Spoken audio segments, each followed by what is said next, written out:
Well, here we are today. It's pretty darn cold, about 20 degrees, day after Christmas. And I've been wanting to talk about a subject for a while, a few days, finally getting around to it, and that is the effect of the commercial landscape on people's psychology. So I can show you some of this. Of course, we've all seen it. You know, all you do is drive somewhere and you see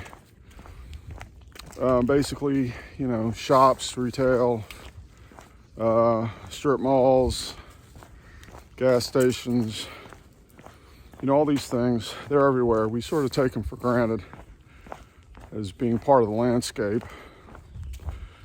And essentially the system, commerce, money, you could call it capitalism, but then again, you have money in other systems as well. But the effect I think that it has on people is that there's a sort of an innate promise that the money, basically that buying something is going to give you something, take you somewhere desirable, give you something that you don't have in the present moment. So in a way, it's kind of a time dilation sort of thing.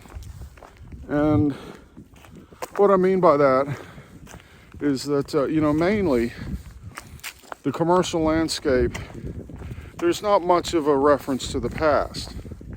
So you might see something once in a while where I was like, oh, this is an old-fashioned drive-through, drive-in restaurant or something like that.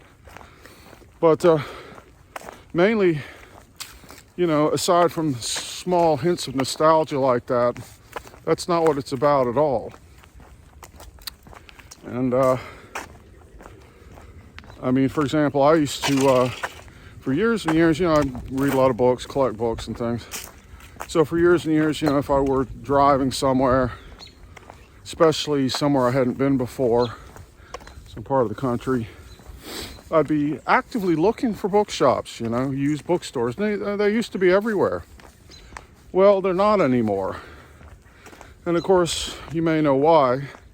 The internet has made it harder to operate a brick and mortar bookstore. So there are very few of those these days. So I stopped, you know, looking around for them. I don't know, 15 years ago, maybe 10 years ago, 15, something like that. But anyway, I still look for books, but nowadays it's thrift stores, flea markets, things like that. But anyway, what I want to say about the books is that the books are definitely, for the most part, that is, unless, you know, they're current bestsellers, they are inclusive of the past. So, you know, you can pick up any book and, you know, look at when it was published. You know, 1984, okay, you know, 30, 67, 32, whatever. And it kind of, at least is evidence that the past existed, where the commercial landscape doesn't want to include all that. Not only does it not want to include the past, it doesn't want to include the present. So your experience where you are, you know, sitting in the car, is like a void. And the entire goal of this system is to entice you, hook you to spend money on something which is going to give you create a future, an immediate reward of some kind that keeps the whole system going. So it could be, you know, anything. It could be junk food. It's, I mean, the thing about the quality of what's being sold is that it's terrible.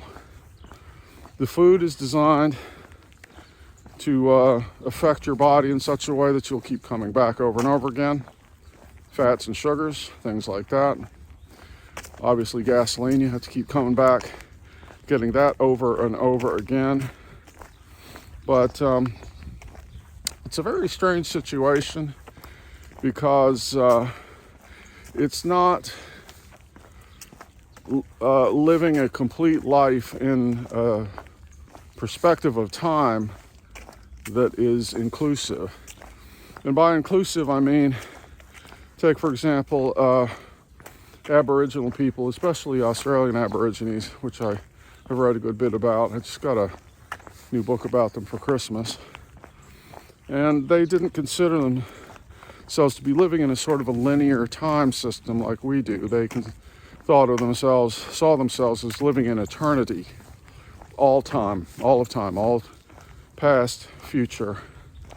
And they had rituals and paranormal experiences which back that up, so they didn't have to believe in it, they knew it. So you could say that's a perspective, but actually that's the reality. That's the reality of what eternity, what time is in the grand scope of it. So what we have is this tiny, cloistered, tunnel vision type view with the hook that is supposed to, catch you like a fish so that you can be, gutted, exploited, whatever you want to call it, by this system. So it is what it is. Oh, I hate that expression. Well, it isn't what it isn't, too. But at this point, who knows, what you're going to do about it. For example, my perspective as an artist and publisher, I don't really create things to make people come back, perpetually, forever, like say with comic books. It's like my comics don't go up to number 170 or something like that. I do a few stories, I say what I want to say, and then I move on.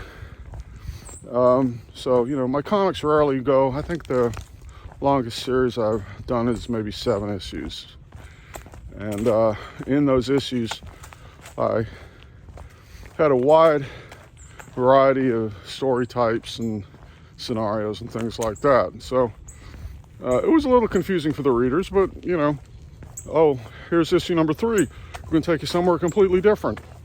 4, you go somewhere completely different. But at any rate, as I said, it's not to create, recurring, repeat customers, recurring purchases or whatever. So anyway, the thing, and I realized it's a nice situation to be in, what I do, because in a sense what it is play. It's creative, artistic play, a flow state, all those sorts of ideas apply to it, and I get paid for it. So it's not a bad place to be, and it's, there are pressures, financial pressures. You want to be an artist, you want to maintain your voice, your freedom. So it can be a little tough, but it's it's better than the alternative, which is basically to sell out. And there's a lot of artists out there in this field who, skills aside, they owe everything that they have, really, to their success, to drawing other people's characters. I don't have to name any of these artists, but they're all over the place, A oh, so-and-so's well known for drawing Batman or Superman or whoever. And it's like they didn't create the character. They kind of exploiting it. So anyway, I wouldn't do that. I would hate to do that. And my advice to younger people, artists, creators, comic artists, is basically just create your own characters. You know, that's the way to do it. So, yeah, it's crazy about the universe, the world of superheroes. So I was talking to someone about this the other day, and I said, you know, if you've got, like what Marvel did, trying to, basically going through the dictionary at one point, turning every possible word into a character. Oh, here's the word Gambit. We'll turn that into, you know, basically so no one else could do it. And I've talked about this recently. But anyway, am I repeating myself? Anyway, my point here is that if you've got thousands of superheroes, there's nothing super about them. You know, nothing at all. So anyway, I guess I'll leave it there. The real thing I wanted to talk about today was this commercial landscape, this environment, which it's kind of like an endless maze to, you know, to basically keep you in this consumerist position, being an endless customer your whole life. And then again, as I said, what I enjoy is, you know, to know that the past was there, to think about a different futurism, and to be aware in the present, to be, you know, independent of all that. So I'll leave it there. Adios.